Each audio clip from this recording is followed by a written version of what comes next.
Western Public Savage recording live. Tonight, I'm going to talk about the Hypermiling Miniseries. Well, what is hypermiling?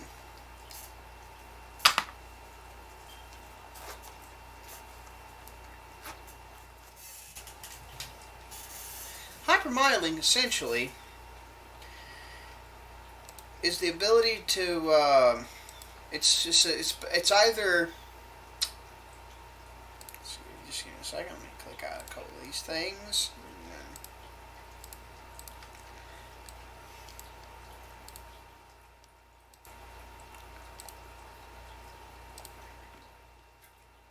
I had my hand on the plate, had some hot sauce on my hand.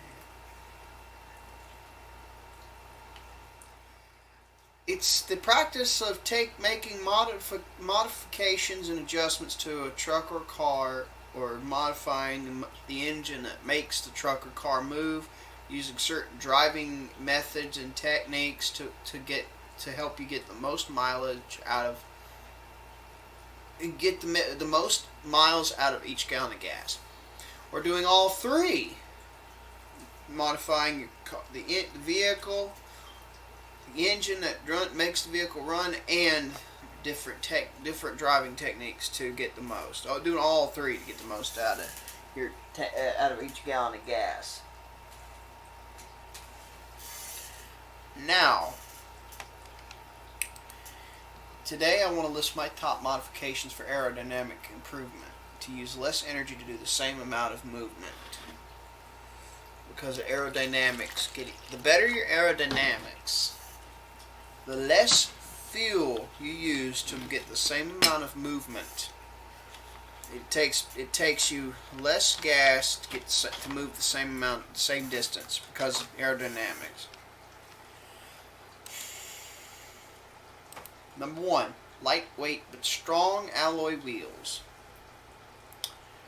Automakers tend to raid the light rims bin when trying to improve vehicles' gas mileage ratings.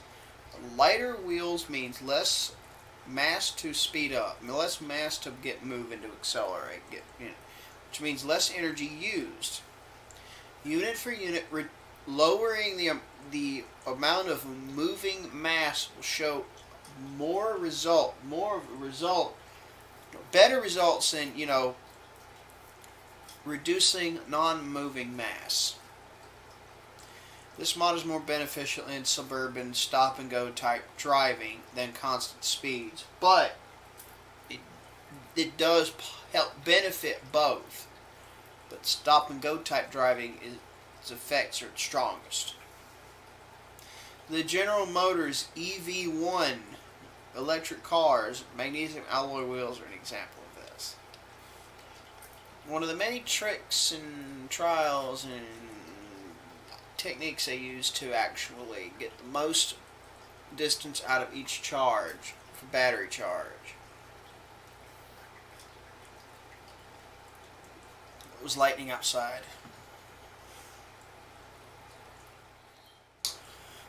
2. Pickup truck air shells and fastback bed covers. Pickup trucks have high coefficients of drag. Luckily, or fortunately, whichever you prefer, they're also ideal platforms for adding this highly effective aerodynamic modification to. A number of eco-modders have undertaken this task, recording highway gas mileage improvements of between 13 to 20% compared to an uncovered truck bed. They can also be built in a way as to retain the usability of the truck bed, or now this one I would not recommend doing. I would recommend any of the others. If I were to recommend these mods, all the others except for this one and what's coming in episode 2. A couple of them that are in episode 2. At least check the legality and other things before even attempting this one, if you were to ever attempt it. That's why I listed what can be done. Something that can be done. It is possible, but I wouldn't recommend it directly. They can be made to safely carry passengers, seat belts, seat fastenings, and all. But I don't know if that would be legal. So I don't recommend it until you find out. At least until you find out if it's legal to do that and you can get it and pass safety regulations. Have fun with that. Have fun trying. If you dare, do it. Try to do it. 3. Removing wing type rear spoilers. Sure, the dealer and the fast going kid on the corner might try to convince you that these spoilers are good for downforce. In reality, they're mostly just an appearance add-on for appearances, and one that is more likely to add drag than it is to help than to do anything meaningful for handling behind the steering wheel. Take it off, better your car, because it will not only look stock, but it will have better aerodynamics. It isn't always obvious whether a particular type of spoil it will help you or help your aerodynamics or hurt them. There's a thread I've gotten a lot of these links from, and I will link them to you in the description as soon as I can.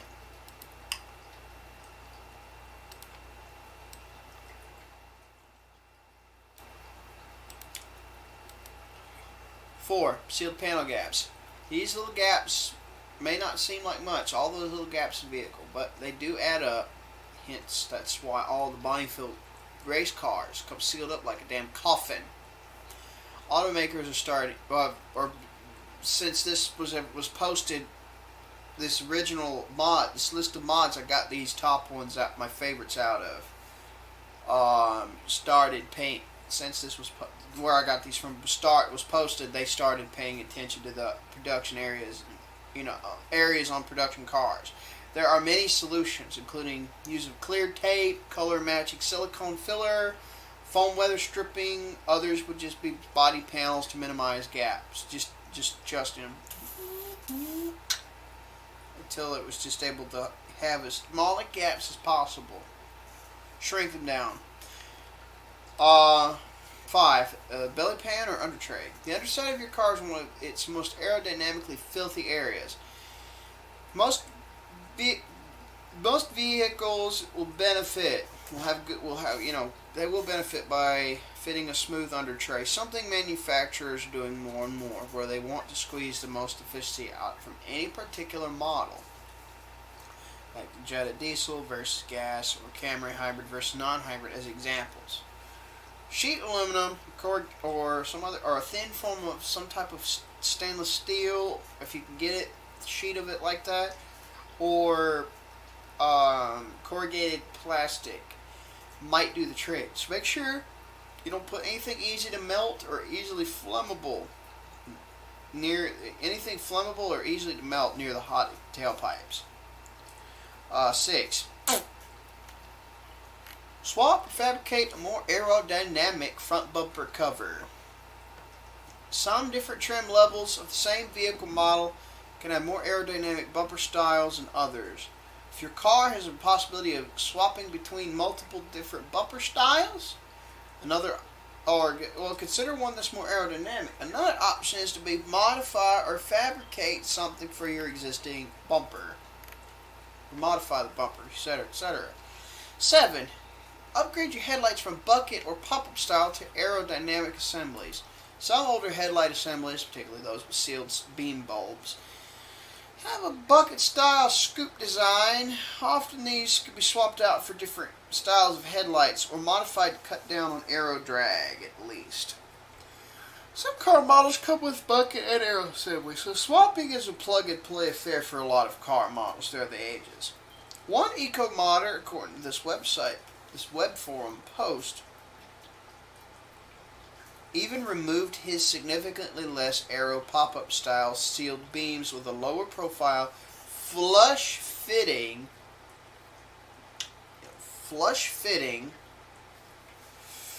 assembly from another vehicle, model and all. Pretty cool, right? Cross compatibility can be fun to find, and when they find them, they're gold mines. 8. Smooth wheel covers. Moon caps, or moon eyes as they're also called, cut down on aero drag at the tire and the wheel rim. It can often look pretty cool. The amount of drag reduction varies between vehicle and flywheel styles. I'm sorry, not flywheel, just different vehicles and wheel styles. It could be made DIY style with things like pizza pans, or bought at various online retailers. Some modders will also use clear tape over OEM hubcaps or wheels.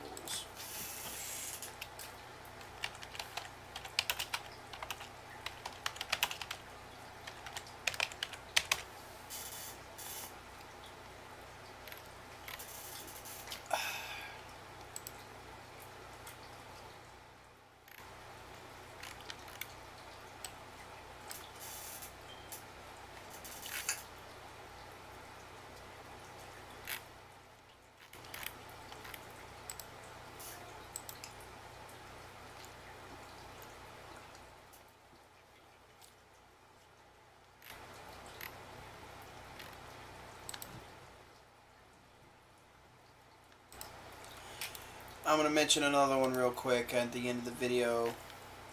Scotty Kilmer talked about the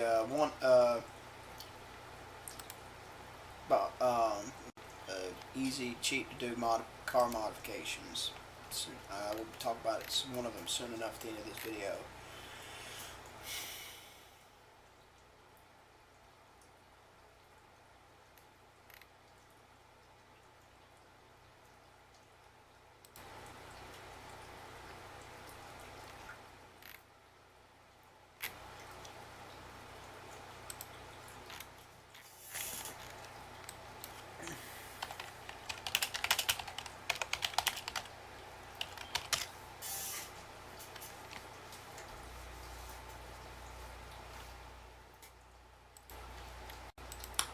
Number 9.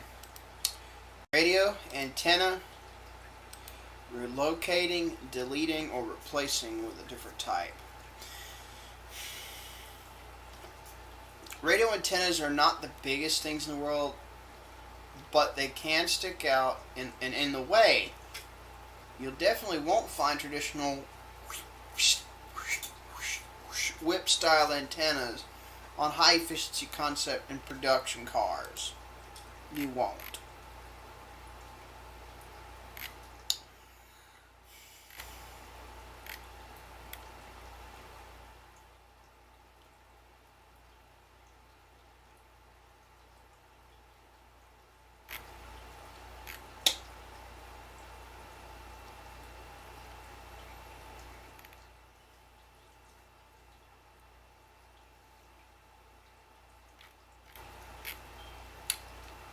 Another thing is, you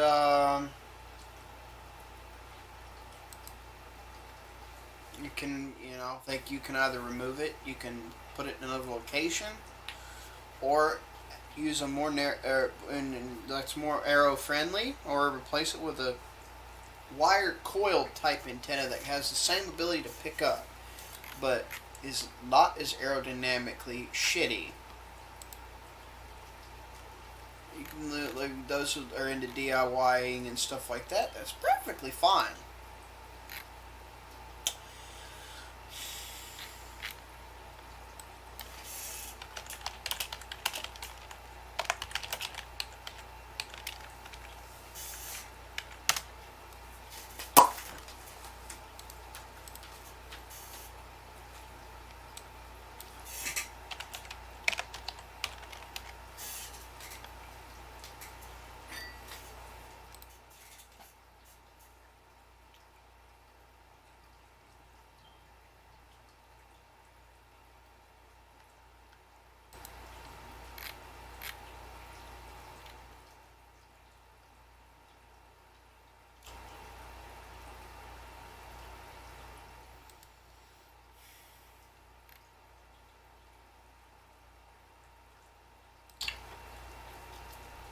Ten. rear wheel skirts. I've just finished digging up one of the things I needed to find for you guys. Wheel arches and wheels can be significant areas of turbulence depending on the OEM design. Covering the back wheels with smooth airflow at the rear of the vehicle can make a measurable difference in gas mileage. This mod can be seen in production cars like first generation Honda Insight, General Motors EV1, and many other efficient concept cars. It is often one of the first attempted by eco-modders because it is rather easy to do, and it actually can make a little bit of a noticeable difference. 11. Roof rack, OEM as well as aftermarkets, removal of them. A lot of vehicles like SUVs, crossovers, wagons, minivans, particularly, come with roof racks that rarely, if ever, used by their owners. Some of them tend to suck too, so don't work with the fuck. Aerodynamic penalty of roof racks at highway speeds can be significant.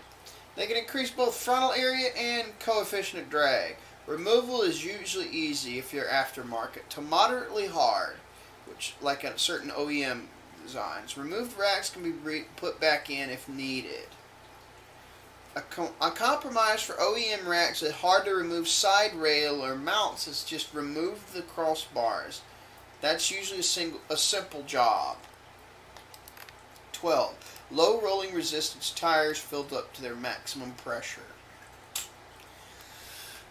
This helps with miles per gallon due to their design permitting lower rolling resistance, which allows them to remain more usable and longer, and uses less energy to spin them over.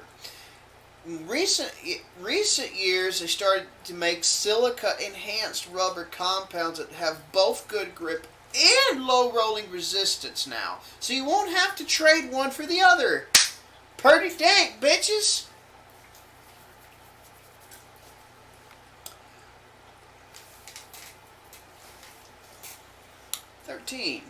Swap from automatic to manual transmission, or an all-hydraulic system with inertial storage. Manual transmissions provide more efficient speeding up and give greater control of the car to its driver. Now I know if some of you are into automatics, here's a solution. It's actually a little bit it works a bit better. About using hydraulics, consider using Vincent Carman's 1977 patents and transmission concept. Build it with variable displacement pump and motor, pair it with Ernie Parker and his classes on HVTC's ability to allow. Actually, I might be messing it up.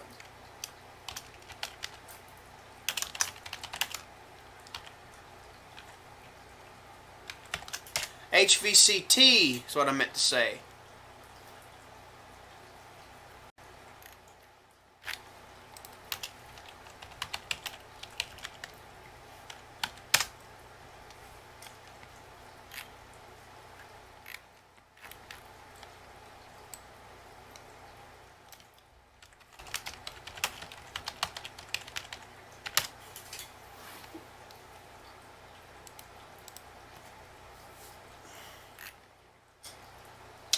Mother Earth news.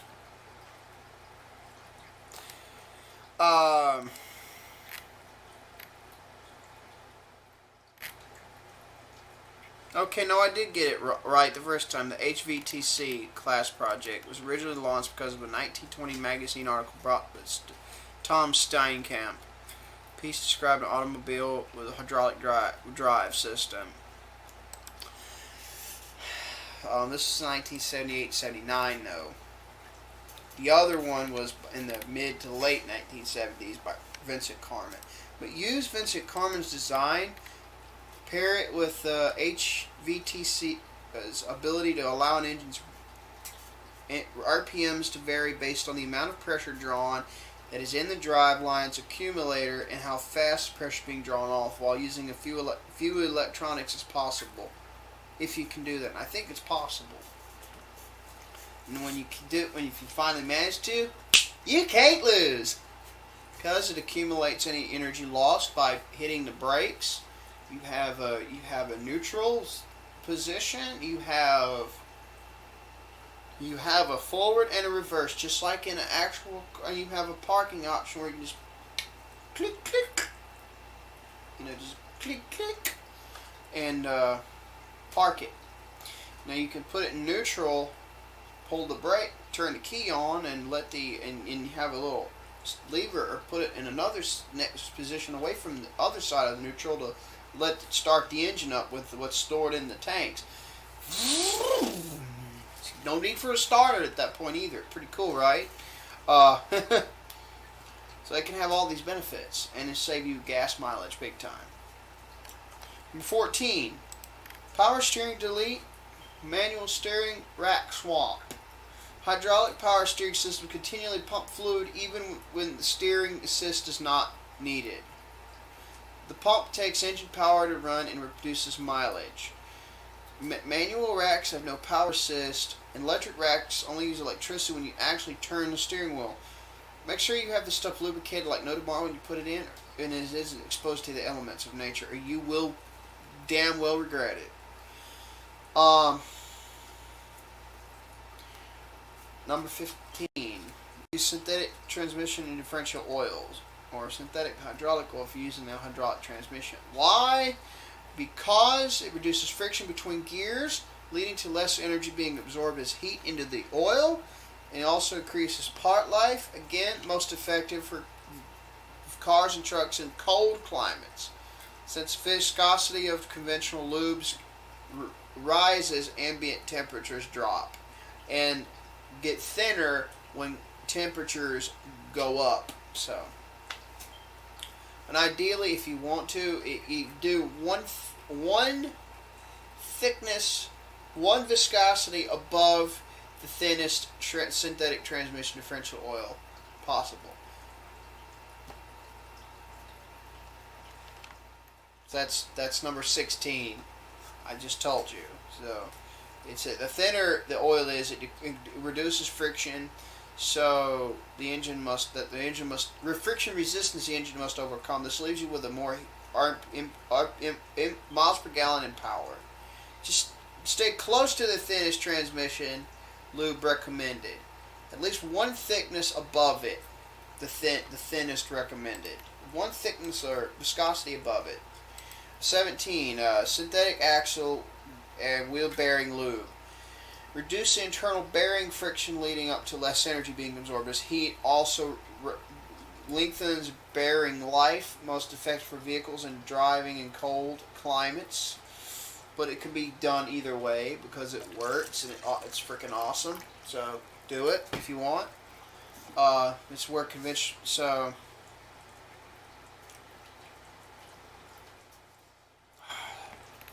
18. Ventilate, and here they are. Ventilated brake discs or ventilated brake rotors. Brake pads are meant to grab on the wheels when you press the brake pedal in your car. They turn a lot of kinetic energy into heat. Drilling holes in your brake rotors will make your brakes work a hell of a lot better, but drilling enough holes has a price to it. Yeah, it makes the brakes work a hell of a lot more efficient, last longer. It makes sure moisture and gases and vented off and debris are vented out through the holes and onto the pavement. That's good things, but drilling enough holes come at a cost. It can weaken the rotor. So get a rotor that has ventilation to it. That's ventilated has a segment where you can see the the gaps where the little grids across it. Inside the rotor, the brake disc or brake rotor. And there's vents inside it, the side, and it's 2 layers of metal, and in between's gaps with thick gridding across. In the gaps in between where they cross together at. Well, and then if you can, make sure there's slits. There's slits all around it in a certain pattern, like in a diagonal. Like if you turn it, it's diagonal. or have a curvature to them, and you can actually see a little through the slits. Why? It's not. The middle of the slit can have a gapping in it, can have an opening all the way through. You can actually see inside through.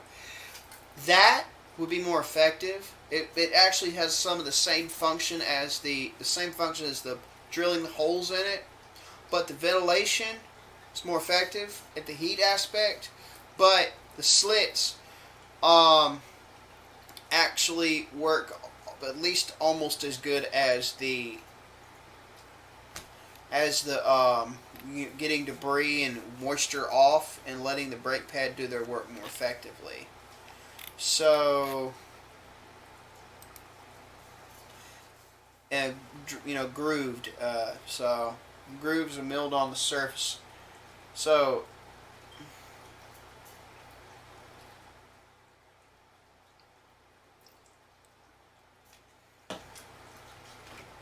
and using certain carbon ceramics they got now for brake discs. They're a lot big. They allow bigger brakes, and they're also a hell of a lot more effective. So there's that as well.